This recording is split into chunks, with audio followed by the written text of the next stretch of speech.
당신의 생각이 바로 당신의 운명의 설계자이다. 누군가의 운명을 바꾸는 것은 쉽지 않습니다. 왜냐하면 운명을 바꾸기 위해서는 지금까지 쌓아온 생각과 믿음을 송두리째 바꿔야 하기 때문이죠. 돈과 투자의 분야에 있어서 장기 투자와 분산 투자는 종교와 같이 신봉되어지고 있습니다. 대부분의 사람들은 장기 투자와 분산 투자를 믿고 장기 투자와 분산 투자가 자신의 자산을 지켜주고 늘려줄 것이라 생각합니다. 하지만 이 책은 장기 투자는 엉터리 환상만 키우고 분산 투자는 제자리 걸음만 하게 만든다고 강조하고 있습니다. 장기 투자와 분산 투자는 사람들을 한 곳에 묶어두며 그들을 희생자로 만든다고 말하고 있습니다. 그러면서 이 책은 실제로 부자가 된 사람들은 기민하고 재빠르게 움직이고 의미 있는 승부에 집중하고 있음을 강조하고 있습니다. 돈, 투자와 관련된 대부분의 책에서는 장기 투자하고 분산 투자해라, 잃어도 괜찮은 돈으로만 투자해라, 장기 플랜을 세워라, 낙관적으로 생각하고 기도하고 믿어라 라고 강조하고 있습니다. 하지만 이 책은 장기 투자와 분산 투자의 유혹을 물리쳐라, 잃으면 걱정될 정도의 돈으로 투자하라, 장기 계획을 세우지 마라, 건전한 비관주의자가 되라, 기도만 하면서 맹신하지 마라 라고 강조하고 있습니다.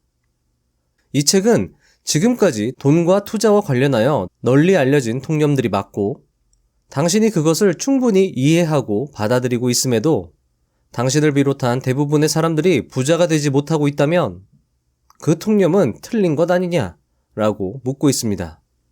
어쩌면 여러분들이 알고 있는 부의 공식은 여러분들이 지키기 어려운 것들로만 구성되어 있고 여러분들을 안심시키고 기분 좋게만 만들고 있는 것은 아닌지 스스로 물어볼 필요가 있을 것입니다. 이 책은 당신의 비위를 맞추거나 잘 될 것이라고 위로하지 않습니다. 이 책은 당신이 부자가 되기 위해서 할 수 있는 것들과 해야 할 것들을 정확하게 제시할 뿐이었습니다. 이 영상은 총 29개의 포인트로 정리되어 있으며 이 영상의 핵심 오브 핵심은 전부 다입니다. 정말 모두 중요한 이야기고 심지어 재밌는 이야기로 구성되어 있으므로 지루하지 않으실 것입니다. 하지만 이 책은 이 영상보다 100배는 더 재밌고 훌륭할 것이므로 책을 사서 보시는 것을 강력히 추천드립니다. 정말 이 책 사보고 후회하는 일은 없을 것입니다. 이 책이 여러분들의 운명을 바꿔놓을 것이라고 확신하며 시작해 보도록 하겠습니다.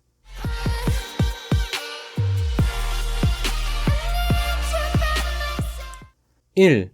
인생은 도박이다. 모든 인생은 도박이다. 아마도 많은 사람들이 이 사실에 불만을 느낄 것이며 어떻게 하면 게임을 하지 않고 원하는 바를 무사히 달성할 수 있을지 고민하며 인생을 보낼 것이다. 그러나 일부는 정반대의 길을 선택한다. 그리고 정반대의 길을 선택한 사람들이 부자가 된다. 이 책에서는 돈이 걸린 게임에서 현명하게 베팅하여 이기기 위해 원칙처럼 지켜야 할 방법들이 담겨 있다. 2. 걸지 않으면 딸 수 없다. 돈의 게임에 참가하기 위해서는 판돈을 걸어야 한다. 돈, 시간, 사랑 등 그 어떤 것도 원하는 만큼 얻기 위해서는 자신의 모든 걸 걸어야 한다. 냉정하지만 그것이 법칙이다. 3. 부자가 되기 위해 걱정은 필수다. 걱정은 병이 아니다. 걱정이 없는 투자는 충분한 리스크를 걸지 않은 것이다. 충분히 걸어야 충분히 벌 수 있는 것은 당연하다. 하지만 대부분의 사람들은 안전이 마치 세상에서 가장 중요한 요소라도 되는 것처럼 안전을 추구한다. 하지만 안전한 상태는 부자가 될 확률을 극도로 낮춰버린다. 당신이 부자 계층으로 올라갈 수 있는 유일한 방법, 당신에게는 절대 유일한 희망은 리스크를 거는 일이다. 그리고 리스크, 위험과 마주하고 있을 때의 당신의 자연스럽고도 건강한 상태는 다름 아닌 걱정을 하는 상태다. 자, 여러분들 생각해보세요. 진정으로 걱정과 번뇌가 없는 스님들은 진정으로 무소유, 가진 것이 없는 분들입니다. 따라서 무언가를 가지기 위해서는 남들과 차별화된 부를 이루기 위해서는 걱정이 필수라는 것입니다. 4. 항상 의미 있는 승부에 나서라. 잃어도 상관없는 돈으로만 투자하라. 아주 오래전부터 전해 내려오는 상투적 문구다. 무수히 많은 투자 관련 서적이나 평범한 자산 운용가의 신조 속에서도 발견할 수 있는 문구다. 마음을 평온하게 만들어주려는 정신과 의사의 조언처럼 여기저기서 수도 없이 들어온 이 말은 그동안 진리의 빛처럼 간주되었다. 하지만 거의 모든 투자자가 스스로 증명해 왔듯이 이 전술은 매번 초라한 결과를 빚어왔다. 잃어도 괜찮은 금액이란 잃어도 재산에 큰 변화를 일으키지 않는 금액일 뿐이다. 자, 여러분들 정말 중요한 얘기죠? 이건 정말 중요하니까 제가 한번 더 읽어드릴게요. 잃어도 괜찮은 금액이란 잃어도 재산에 큰 변화를 일으키지 않는 금액일 뿐이다. 재산 변화에 큰 영향을 미치지 않은 돈으로 걸어서 그것이 2배가 되었다고 쳐도 당신은 여전히 가난한 상태다. 당신의 인생을 역전시킬 그야말로 유일한 방법은 승부를 거는 것이다. 실패하면 파산할 정도의 금액을 걸라는 말이 아니다. 걱정되고 상처받는 것을 두려워해서는 안 된다는 의미다. 투자를 한다면 걱정과 상처를 마다하지 않는 자세로 시작해야 한다. 조금이라도 좋으니 당신에게 걱정이 될 만한 금액을 걸어야 한다. 5. 제시 리버모어처럼은 하지 말아라. 나의 아버지 프랑크는 전설적인 투기꾼 제시 리버모어와 친한 사이였다. 나의 아버지는 제시 리버모어의 투자를 보곤 이렇게 말했다. 그는 미쳤어. 제시 리버모어는 파산할 만큼 걸었다. 그리고 엄청나게 벌거나 엄청나게 잃었다. 현명한 투자란 투자한 돈이 모두 날아간다 손 치더라도 재산의 절반은 남는 그런 투자다. 6. 분산 투자는 거짓말이다. 투자의 세계에서는 가는 곳마다 사람들이 분산 투자를 외친다. 그런데 이 말은 얼마나 실속 없는 전략인지 조금만 따져보면 금방 알 수 있다. 분산의 목적은 안정성에 있다. 분산 투자는 리스크를 줄여주지만 그만큼 부자가 될 가능성도 덩달아 줄여준다. 분산 투자에서는 3가지 중대한 결함이 있다. 첫째, 분산 투자는 투자액을 소액으로 만든다. 소액의 투자는 아무리 크게 불어나도 시작할 때의 상태와 크게 달라지지 않는다. 즉, 당신은 여전히 가난하다는 말이다. 둘째, 분산 투자는 이익과 손실이 결국 상쇄되는 상황을 만든다. 당신은 결국 스타트 지점, 즉 포인트 제로에 도달한다. 주식에 투자해서 $400를 벌고 채권과 금에 투자하여 $400 손실을 보았다. 당신이 들인 시간과 노력은 모두 허사가 되었다. 무엇을 위한 투자였단 말인가? 셋째, 분산 투자는 공중에 떠있는 수많은 공을 어떻게든 유지하려는 저글로로 만든다. 분산 투자는 많은 곳에 투자했다는 이야기다. 많은 곳에 투자한 만큼 투자자는 그 많은 것을 신경 써야 한다. 사람의 집중력에는 한계가 있기 마련이므로 분산하면 집중력은 떨어지기 마련이다. 경험에 비춘 나의 개인적인 법칙은 한 번에 4개 이상의 투자를 하지 않는 것이다. 보통 나는 3개 이하로 압축하고 때로는 하나일 때도 종종 있다. 그 이상 되면 집중력이 떨어진다. 투자에 관한 한 돈을 베팅해도 좋을 만큼 당신이 수수하게 매력을 느끼는 곳에만 돈을 걸어야 한다. 포트폴리오를 분산시킨다는 이유만으로 무언가를 구입해서는 안 된다는 말이다.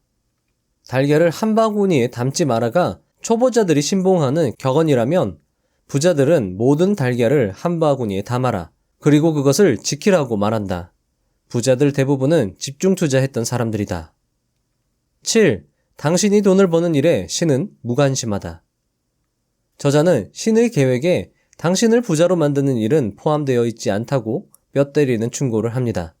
그리고 들려주는 한 작은 마을의 목사님 이야기는 한 번 더 우리의 뼈를 세게 때리며 깨달음과 전율을 느끼게 해줍니다. 저자의 이야기를 들어보시죠. 한 작은 마을의 목사님은 흥분이 되어 있었다. 하느님이 그의 교회에 엄청난 기회를 내려주신다는 것이었다.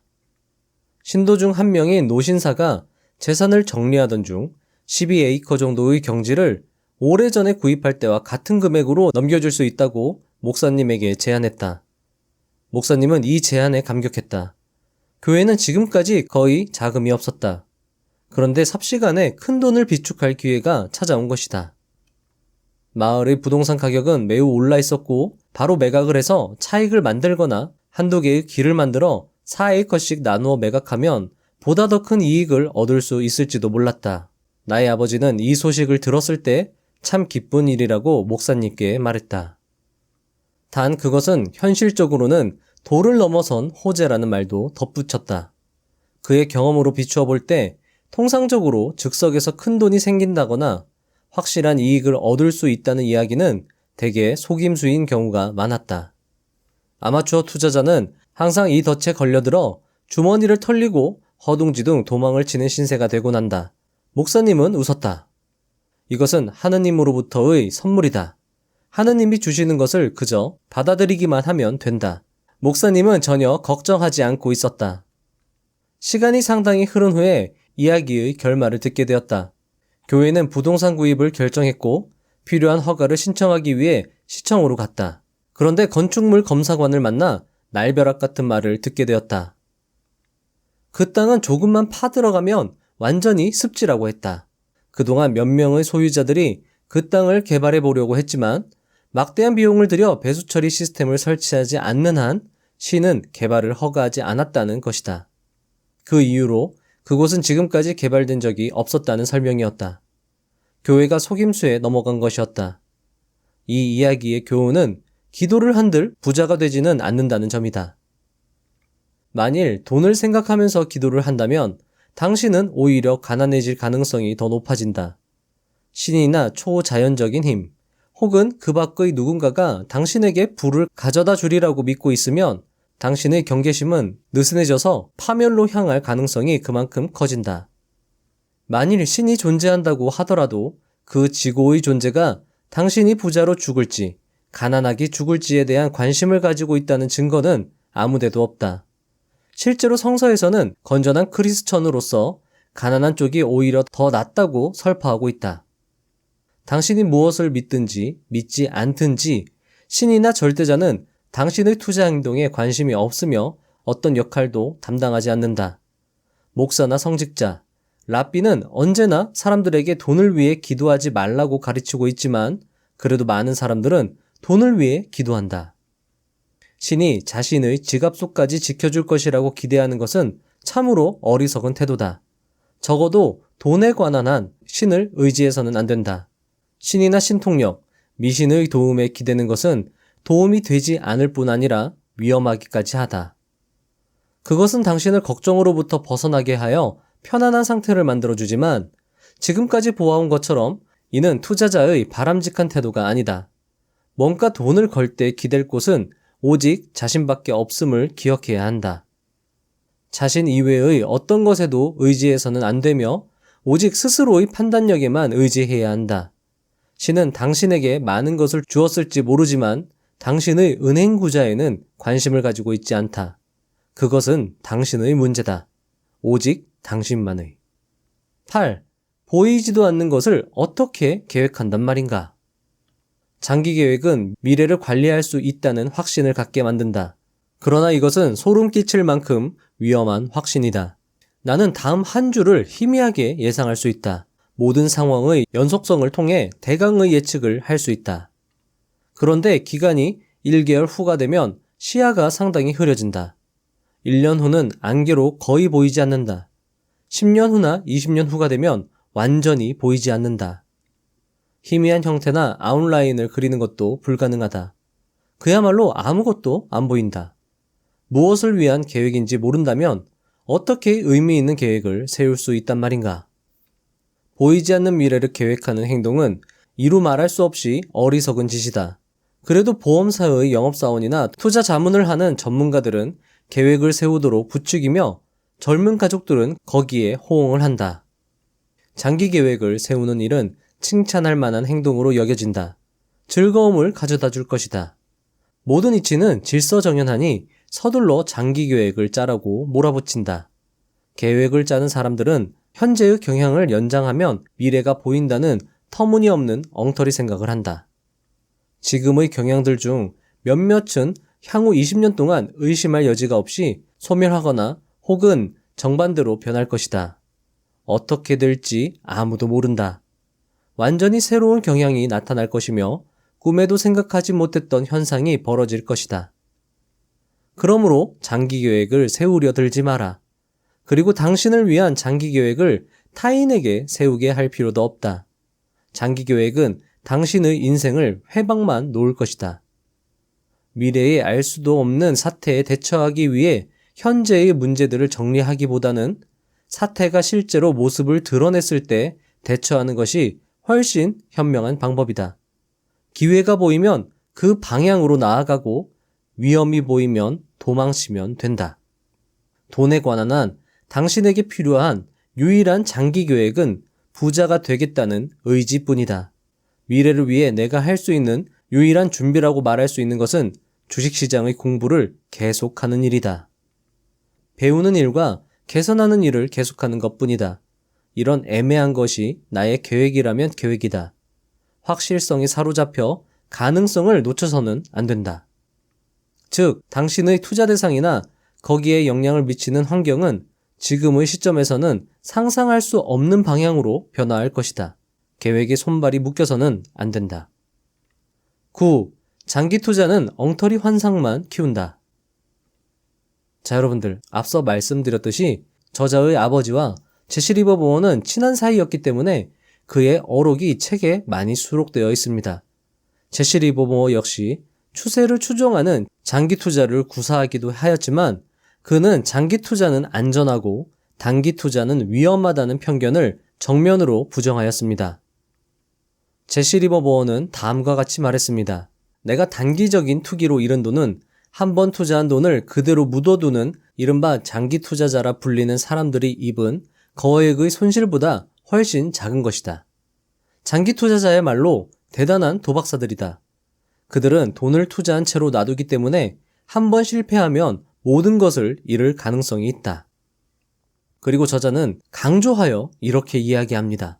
현명한 투자자라면 민첩하게 행동함으로써 손실을 최소한으로 억제하는 투자를 해야 한다. 장기 투자자야말로 대단한 도박사들이라는 그의 말에 주의해야 한다. 확실히 그런 것 같다. 내일에 돈을 거는 것도 충분히 위험한데 10년이나 20년 후의 어느 날에 돈을 건다는 것은 완전히 미친 짓인지도 모른다. 여러분들, 장기 투자에 대해서 이렇게 생각해 보신 적 있으신가요? 어쩌면 우리들은 장기 투자란 말을 맹신하고 있지 않았나 스스로 반성해 보는 것도 좋을 것 같습니다. 10. 장기 투자는 걱정을 막고 부자의 길을 막는다. 장기 투자에서는 단 한 번의 결단만 내리면 된다. 나는 이것을 사서 계속 보유하겠다. 그 후에는 마음 편하게 지내면 된다. 이것은 태만과 소심함에 영합하는 태도다. 게다가 그런 장기간의 저장과 장기 계획이 맞물려 기분 좋은 상태에 흠뻑 젖는 느낌까지 가져다 준다. 당신 인생의 모든 것이 보장된 느낌을 갖게 한다. 당신을 위협하는 것은 아무것도 없다. 당신은 그렇게 생각할 것이다. 하지만 모든 투자는 적어도 3개월마다 한 번씩 재평가하며 투자를 지속하는 것이 바람직한지 확인해야 한다. 여러분들, 이렇게 재평가하면서 보유하는 것이 진정한 장기 투자 아닐까요? 물론 민첩함만을 위해 매매를 반복할 필요는 없다. 그러나 만일 처음에 투자했을 때와 달리 상황이 변화하여 가치가 하락하거나 청산 시점이 가까워지기보다 더 멀어질 때, 혹은 상황 변화의 결과보다 전망이 있는 투자 기회가 나타났을 때 당신은 지체 없이 행동에 돌입해야 한다. 11. 큰 이익을 원하거든 데카르트처럼 하라. 대중의 논리는 상식적이지만 부자의 원리는 아니다. 돈의 세계에서 다수의 생각은 대부분 오류다. 나는 생각한다. 고로 존재한다로 유명한 데카르트는 스스로 검증하기 전까지는 어떤 것도 믿기를 거부했다. 이것이 그가 도박사와 투자자로 성공할 수 있었던 이유 중 하나였다. 그는 일반적인 통념이나 사회적인 노하우를 거부하면서 자신이 발견해낸 진실을 확립하는 데 주력했고 신중한 자세로 회의심을 간직한 채 도박을 연구했다. 그렇게 그는 언제나 부자가 되어 있었고 늘 상당한 돈이 가방에 채워져 있었다. 복잡한 상황 속에서도 데카르트가 되풀이한 말은 도박에서 이기는 비결은 스스로가 납득할 수 있을 때까지는 다른 사람의 의견은 무시하라는 것이었다. 자칭 전문가라는 사람들이 주장하는 진실을 의심하고 다수의 의견에 동요되지 말라는 뜻이었다. 그리고 데카르트는 이렇게 말했다. 어떤 어려운 문제를 놓고 벌이는 투표는 한낱 무의미하다. 진실은 사람 수에 있는 것이 아니며 대개 몇 안 되는 사람들에 의해 발견되어 왔다. 데카르트가 도박으로 부자가 되어 돌아올 수 있었던 것은 아마도 그의 이런 거만하고 고립된 세계관 때문이었을 것이다. 당신이 투자자로서 성공하고 싶다면 이 난해하고도 통찰력을 지닌 남자의 말에 귀 기울이는 것도 나쁘지 않을 것이다. 다수의 주장이 진실이라고 추측하는 습관을 벗어던져야 한다. 어떤 정보를 들으면 정말 그럴까를 생각해 봐야 한다. 모든 정보는 그럴지도 모르고 그렇지 않을지도 모른다. 따라서 답은 자신이 만들어내야 한다. 스스로의 결론을 이끌어내야 한다. 분산된 포트폴리오를 짜라. 이로도 좋은 돈만 투자하라. 그 밖에도 여러 가지가 있다. 현명한 조언으로 간주되어 온 이런 의견들은 사람들의 뇌리 속에 깊숙이 새겨질 정도가 되었다. 대부분의 사람들은 예로부터 전해오는 투자에 관한 고사성어와 격언을 논쟁의 여지가 없는 진실이라고 믿었다. 그런데 왜 대부분의 사람들이 그토록 현명한 격언을 알고 있으면서도 부자가 되지 못하는 것인지 깊이 생각해 봐야 한다. 12. 사지 말라고 할 때 사야 한다. 주식을 사는 최적의 타이밍은 언제인가? 물론 주가가 쌀 때일 것이다. 그리고 주식을 팔아야 할 최적의 시기는 당연히 주가가 높을 때이다. 누구한테 배우지 않아도 이 정도의 해답은 스스로 이끌어낼 수 있다. 하지만 사람들은 이 쉬운 것을 잘 하지 못한다. 왜냐하면 이것을 교육받지 못했기 때문이다. 투자 대상은 많은 사람들이 구매할 가치를 못 느끼면 가격이 떨어진다.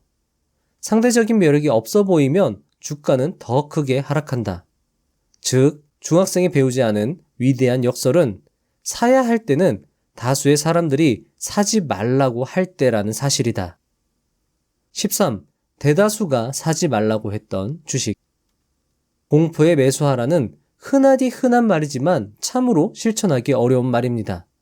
하지만 사례로 접근하여 그와 비슷한 사례를 발견했을 때 그 상황을 공포라고 인식하고 투자한다면 큰 수익을 거둘 수 있을 것입니다. 그런 의미에서 저자의 자동차 산업 이야기는 참으로 흥미롭습니다. 저자의 이야기를 들어보시죠. 자, 여러분들, 제가 사지 말라고 했던 주식의 특징을 노란색으로 표시를 해놨습니다. 노란색 글씨에 집중해서 봐주세요. 자, 그럼 읽어드리겠습니다. 20년 전 세계의 자동차 업계는 궁지에 몰려 있었다. 자동차 회사들의 부도 소문이 여기저기서 들려왔다. 공장은 폐쇄되고 수천 명의 노동자들은 직장을 잃었다. 다수의 의견은 지금 자동차 업계는 수렁에 빠졌고 당분간 거기에서 헤어날 가능성은 없다는 게 지배적이었다. 주가 반등은 오래 걸릴 것이라는 것이 주된 의견이었다. 주식은 비참하게 곤두박질 쳤다. 1981년과 1982년에 GM 주식은 과거 20년 동안 가장 싼 34달러에 매입할 수 있었다. 결과는 다수의 의견을 무시한 사람들의 대승리였다. 1982년 중반에 34달러였는데 1983년에는 80달러로 폭등했다. 포드 주식은 11달러에서 46달러를 넘는 수준까지 4배 이상 치솟았다. 업계의 침체는 대부분의 사람들이 생각했던 것보다 훨씬 짧았다. 돈을 번 투자자는 대중의 말을 무시하고 스스로 판단하여 행동한 사람들이었다. 자, 여러분들, 대다수가 사지 않는 종목의 특징을 제가 여기 정리를 해봤거든요. 요건 여러분들이 암기하시면 좋겠죠. 자, 부도, 폐쇄, 실직, 수렁, 비관, 헤어날 가능성 낮음, 오래 걸릴 것, 비참. 자, 이런 단어들이 잘 어울리는 종목들은 대다수가 사지 않는 종목들이고요. 그런 종목들에 투자를 해야 큰 돈을 벌 수 있다라는 겁니다. 멤버십에서 기업을 발굴하면서 일부 이런 특징을 보이며 주가가 계속 52주 신저가를 경신하는 종목을 발견하게 됩니다. 심지어 지속적으로 관찰하던 종목이 이런 특징을 보이면 참 신기합니다. 제가 보유하고 있던 종목 역시 이런 특징을 보이며 급락했고 언론과 블로거들의 글은 해당 기업을 비난하며 완전히 돌아선 모습을 보였습니다. 단 2주 만에 완전히 돌아서 버리더라고요. 지속 관찰하고 있었던 기업이었고 공포임을 확인했음에도 추가 매수하는 것이란 참으로 어려운 일이었습니다. 하지만 그럼에도 직관은 매수함이 맞다고 말하고 있었기에, 그리고 매장을 방문하여 사람들이 바글바글한 것을 확인하였기에 추가 매수하고 지켜보고 있습니다. 여러분들도 이런 특징을 보이는 종목이 있다면 유심히 관찰하고 실제 기업 현황이 나쁘지 않다는 것을 확인하셨다면 추가 매수하는 것도 좋은 경험이 될 것이라고 생각됩니다. 여러분들, 책은 읽기만 해선 안 되고 좋은 내용이 있으면 꼭 활용을 해보시길 바라겠습니다. 14. 대중의 압박을 이겨내는 방법. 당연하지만 주변의 모두가 노라고 외칠 때 혼자만 예스를 선택하는 것은 너무나도 어렵다. 다수의 의견은 투자자의 옳은 선택을 항상 방해한다. 다수를 상대로 논쟁을 펼치기는 지극히 힘들다. 아마도 다수의 압력을 이겨내는 최선의 방어책은 그 존재와 위압적인 힘을 먼저 인식하는 데 있다. 초보 투자자는 그런 인식이 부족할 때가 많다. 압력이 점점 거세지고 있다는 사실을 자각하지 못하고 다수의 의견에 떠밀리는 것이다. 유행에 좌우되는 무리에 끼어있는 초보 투자자는 어디서나 발견할 수 있다. 이달의 주요 상품은 금이라며 모두 금에 대해 이야기하고 모든 금융 칼럼이 맹렬하게 금 투자 관련 기사를 쏟아놓으면 대부분의 초보 투자자들은 분위기에 휩쓸려 금을 구입한다. 초보 투자자는 떠밀려간다는 사실조차 자각하지 못하고 휘말려 버린다. 내가 내리는 이 결정은 진정으로 현명한 선택인가? 아니면 모두가 현명한 선택이라고 말하기 때문인가? 라는 자문이 없다. 데카르트라면 자문할 것이다. 그는 오로지 자신의 판단으로 행동할 것이다. 대중과는 다르게 행동하라고 직접적으로 충고하는 것이 아니다. 당신에게 다수의 의견이 옳다는 확신이 선다면 그때는 어떤 일이 있어도 대중과 함께 행동해야 한다. 중요한 점은 대중과 같은 쪽에 돈을 걸든 그 반대쪽에 걸든 먼저 혼자서 충분히 생각을 한 후에 결정하라는 것이다. 15. 설명할 수 있는 직관은 의지해도 좋다. 직관이란 감을 말합니다. 투자 대가들 역시 이 감의 영역을 중요시했습니다. 하지만 이 감과 직관이 맞는 것인지 틀린 것인지 판별하는 방법에 대해서는 구체적으로 언급한 책은 별로 없었습니다. 하지만 저자는 이것을 명확히 설명해 주는데요. 저자의 이야기를 들어보겠습니다. 설명할 수 있는 직관은 신뢰할 수 있다. 반대로 설명할 수 없는 직관은 단순한 희망일 뿐이다. 직관은 한순간의 감각이다. 그것은 지식이 아닌 신비로운 작은 영혼으로서 지식처럼 무언가를 느끼는 마음에서 벌어지는 일련의 작용으로서 완벽하게 신뢰할 수 있는 것이라고는 단정할 수 없다. 투자자로서 당신은 빈번하게 직관을 느낄 것이다. 여기에 어떻게 대처해야 하는가? 16. 좋은 직관이란? 저 회사는 발표 이상으로 심각한 문제를 안고 있다는 느낌이 든다. 직관은 마음속 어딘가에 보관되어 있는 확고한 정보에 근거하여 떠오른 것일 수 있다. 직관이 신비롭게 느껴지는 것은 그런 정보를 가지고 있다는 사실을 본인은 알아채지 못하기 때문이다. 직관은 자신이 알고 있는 무언가이지만 스스로는 그것을 어떤 방식으로 알고 있는지 알지 못한다. 10년을 함께 살아온 부부 중 남편이 바람을 피면 아내는 그것을 쉽게 직감한다. 아내는 그 불편한 직감을 떨쳐내려 하지만 그럴수록 더욱 확신하게 된다. 그리고 조사해보면 그 직감이 들어맞는 경우가 많다. 10년 동안 아내는 남편에 대한 방대한 데이터, 정보를 가지고 있었던 것이다. 남편의 행동, 습관, 말투, 표정, 눈썹, 입꼬리, 눈동자의 움직임 등 엄청난 정보는 아내가 의식하지 못하는 사이에 조용히 그녀의 머릿속에 축적된 것이다. 완전히 의식할 수 있는 부분은 빙산의 일각에 불과했다.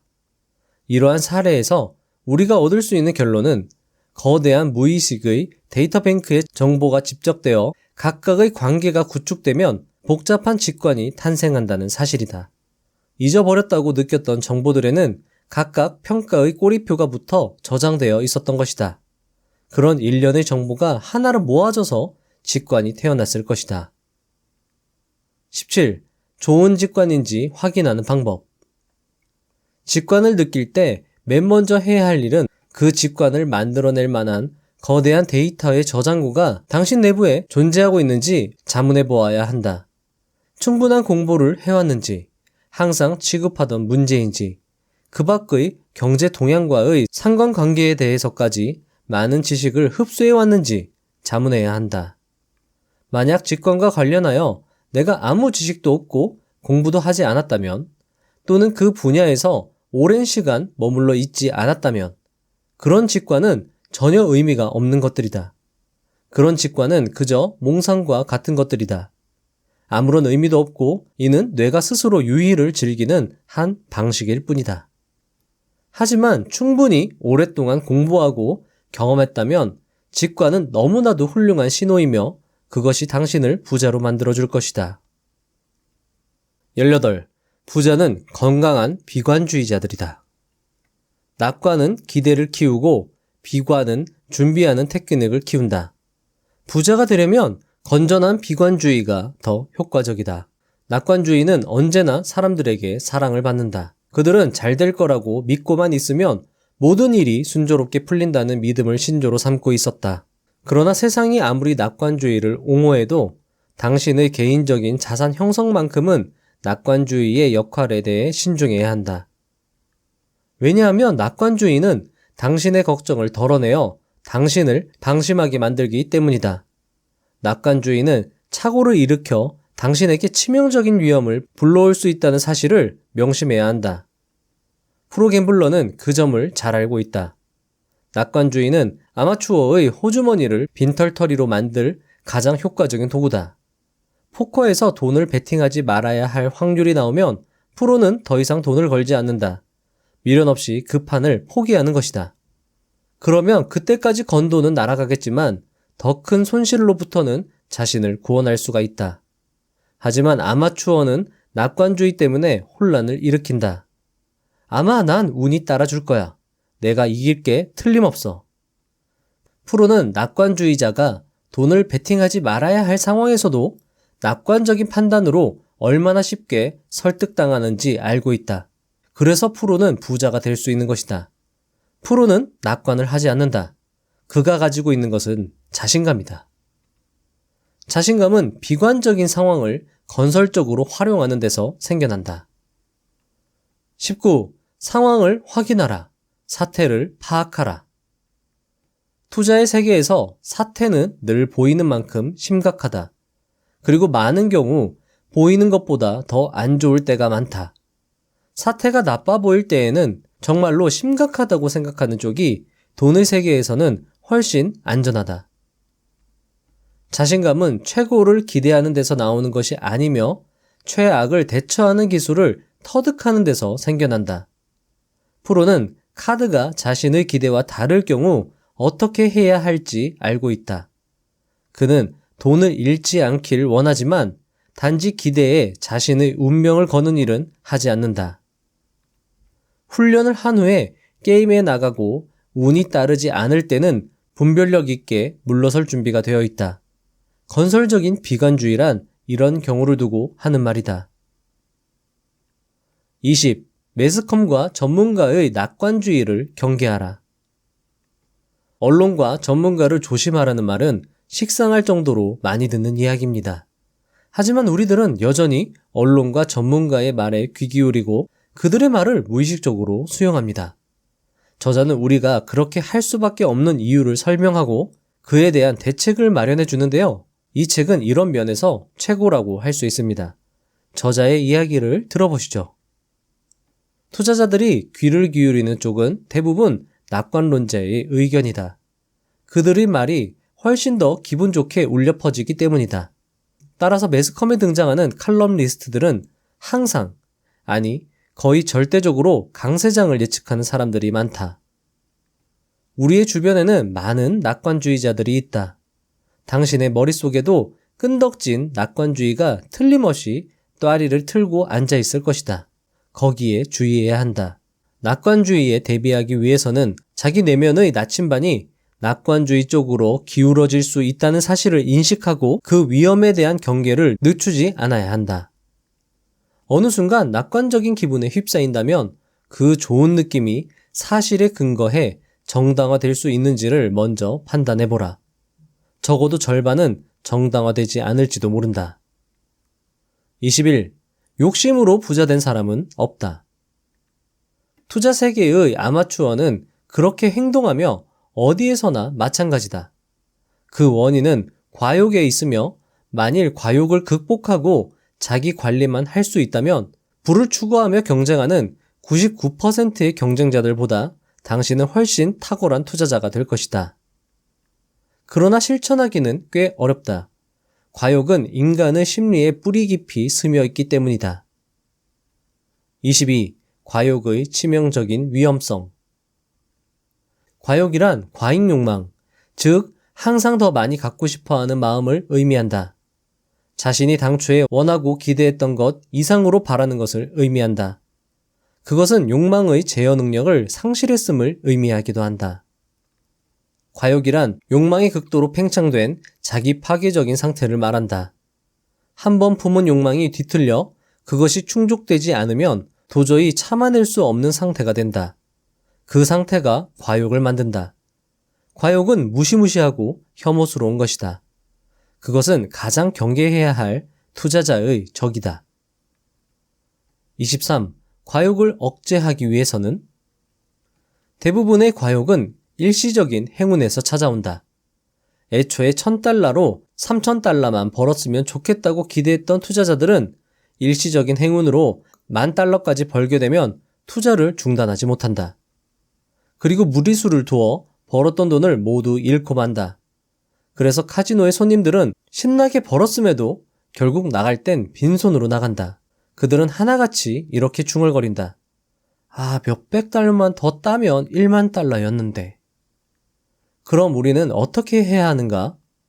행운들은 지극히 단기적이며 이익이 터무니없이 커질 가능성은 거의 없다는 사실을 인식해야 한다. 그렇지 않으면 계속할지 그만둘지를 결정해야 하는 긴박함에 쫓기는 상황에 놓여 있을 것이 분명하다. 따라서 몇 번의 행운에 개의치 말고 평소에 달성하던 평범한 이익만을 목표로 삼는 태도가 바람직하다. 평범한 이익이라면 당신이 싱겁게 발을 빼도 얻어낼 수가 있기 때문이다. 명심하라. 당신이 기대하지 않았던 돈을 벌게 되면 발을 빼기 힘들어진다는 것을. 24. 빨리 털고 일어난 것을 후회하지 마라. 주식농부 박용옥 투자자님은 그에 져서 주식투자 절대원칙에서 이렇게 고백합니다. 내가 15,000원에 팔았던 종목이 40,000원대까지 올랐다. 더 많은 수익을 낼 수 있었으니 잘못 판단한 것일까? 지금 보면 그런 것 같다. 하지만 박용옥 투자자님은 욕심내지 말라는 원리를 이해하시는 분이었습니다. 그는 이렇게 이어 말합니다. 나는 수학 시점이라고 생각되면 욕심내지 않는다. 그리고 다른 투자처를 찾는다. 더 올라갈 것을 알지만 미련을 두지 않는다. 수익에 감사할 뿐이다. 자, 이와 같은 박용옥 투자자님의 이야기를 이 책의 저자는 어떻게 설명하고 있는지 들어보시죠. 매도 후 상승하는 것을 지켜보는 우울함은 모든 투자자들이 종종 경험하는 것으로서 결코 유쾌한 마음이 들지 않는다. 그러나 그것은 낙담할 일이 아니다. 빨리 끝낸 결단이 한두 번은 틀렸을지라도 12번이나 24번으로 늘어나면 그 결단은 올바른 것이 된다. 긴 안목으로 보면 과욕의 통제가 결국 당신을 보다 큰 이득으로 연결시킨다는 사실을 알 수 있을 것이다. 스위스 은행가가 가르쳐주는 돈의 원리는 항상 이르다 싶을 정도로 빠르게 이득을 챙기라고 조언한다. 왜 그토록 빠르게 챙기라는 것일까? 그것은 1년의 행운이 피크에 도달하기 전에 현금화할 필요가 있음을 뜻하고 있다. 1년의 승리에서 최후의 한 푼까지 짜내려고 해서는 안 된다는 의미다. 25. 끝을 정하지 않으면 그만두기 어렵다. 예를 들어 $1,000를 곧버스에 투자한다고 하자. 당신의 예상이 적중해서 1년 후에 $2,000가 되었다. 돈을 2배로 불린 것이다. 훌륭한 투자였다. 만약 이렇게 몇 년만 반복하면 금세 억만장자가 될지도 모른다. 그러나 참 묘하게도 사람들은 실제로는 그렇게 대단한 일이라고 느끼지 못한다. 대신 자신은 그럴 만한 자격이 있어서 그 이익을 얻게 된 것이라고 느낀다. 당신은 $2,000로 그 포지션을 청산하려고 생각하지는 않는다. 마치 새로 시작하는 포지션처럼 느낀다. 더 좋은 다른 투자처가 있어도 당신은 오로지 그 포지션에 매달린다. 결국 그 포지션으로부터 벗어나기는 어려워진다. 26. 투자에서의 끝은 자신이 결정해야 한다. 끝을 결정하기란 상당히 어려운 일이다. 대부분의 사람들은 그 요령을 터득하기가 쉽지 않다. 사실 사람들은 그 필요성조차 인식하지 못한다. 그러나 이것은 반드시 마스터해야 하는 테크닉이다. 훌륭한 투자자에게 없어서는 안 될 노하우 중의 하나다. 투자를 시작하기 전에 목표 지점이 어딘지를 결정해야 한다. 투자의 끝이 없다면 막연함으로 매번 투자를 시작하는 것보다는 훨씬 어깨가 가벼워진다. 목표가 얼마든 상관없지만 터무니없는 액수는 아니어야 한다. 절제된 목표가 이상적이다. 예를 들어 2년간 2배 혹은 1년간 1.5배가 좋다. 투자 도중에 이 목표를 반드시 기억하고 있어야 한다. 그리고 목표 지점에 도달하면 미련 없이 끝내야 한다. 처음에 생각해 두었던 끝내기로 한 포지션을 새로운 포지션이라고 간주할 만한 합리적이고도 강력한 이유가 없는 한 자신과의 약속을 지키며 반드시 그 포지션을 청산해야 한다. 27. 끝을 연장해야 할 때. 충격적이고 아무도 예상할 수 없는 환경의 변화만이 그 이유가 될 수 있다. 완전히 상황이 반전되어 단순한 기대 수준을 넘어 성공할 게 틀림없는 강력한 확신이 서는 이유 말이다. 그때는 투자를 유지해야 한다. 그러나 이런 사태는 거의 발생하지 않는다. 대부분의 경우 목표 지점에 도달했다는 것은 한 가지만을 의미한다. 종료되었다는 것을 말이다. 28. 종료임을 자신에게 납득시키는 가장 확실한 방법. 목표 지점에 도달하면 스스로에게 뭔가 보상을 해주어라. 실제 매달도 괜찮다. 단 주의점은 보상을 받기 위해서 투자하지는 말아야 한다는 것이다. 보상은 반드시 목표 지점에 도달했을 때만 생각하라. 투자가 실패할지도 모른다는 걱정을 항상 해야 함을 명심해야 한다. 보상에 취하여 낙관적 희망을 가진다면 그 자체는 오히려 독이 될 수 있다. 하지만 목표 지점에 도달하여 스스로에게 보상을 내린다면 성취감을 맛볼 수도 있고 과욕을 억제하는 데도 도움이 될 것이다. 29. 배가 가라앉는데 기도하지 마라. 배가 가라앉기 시작하는데 기도하지 마라. 빨리 뛰어내려라. 실패는 항상 있는 법이다. 투자의 절반은 미리 정한 목표에 도달하기 전에 암초에 부딪힐 거라고 각오해 두어야 한다. 성공하는 투자는 효과적으로 대비를 한다. 그들은 뭘 해야 할지 알기 때문에 부단히 노력하고 전진하고 상황이 그들에게 불리해지면 주저없이 결단한다. 프로는 카드가 자신에게 불리할 경우 어떻게 빠져나갈지를 먼저 궁리한다. 많은 투자자들이 다른 어떤 실패보다도 큰 수업료를 내는 것은 침몰하는 배에서 뛰어내리지 못했을 때다.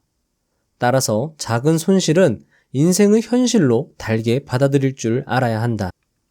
작은 손실을 기꺼이 받아들이는 것이 가장 이상적인 투자자의 태도다.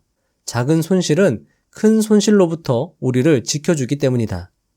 그것은 정말로 훌륭한 방어책이 된다. 작은 손실을 받아들인다면 지독한 타격을 입는 일은 절대로 없을 것이다. 가장 최악은 작은 손실을 두려워하다가 모든 재산을 잃고 시장에서 퇴출당하는 것이다. 기회를 보면 달려가고 위기를 보면 피하라. 모든 부자들은 그렇게 부를 축적한 사람들이었다.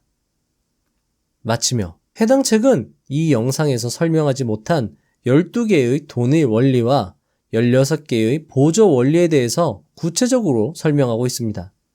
여러분들은 책을 읽으시면서 저자의 이해하기 쉽게 설명하는 능력과 사례를 재밌게 이야기하는 능력에 매료되실 겁니다.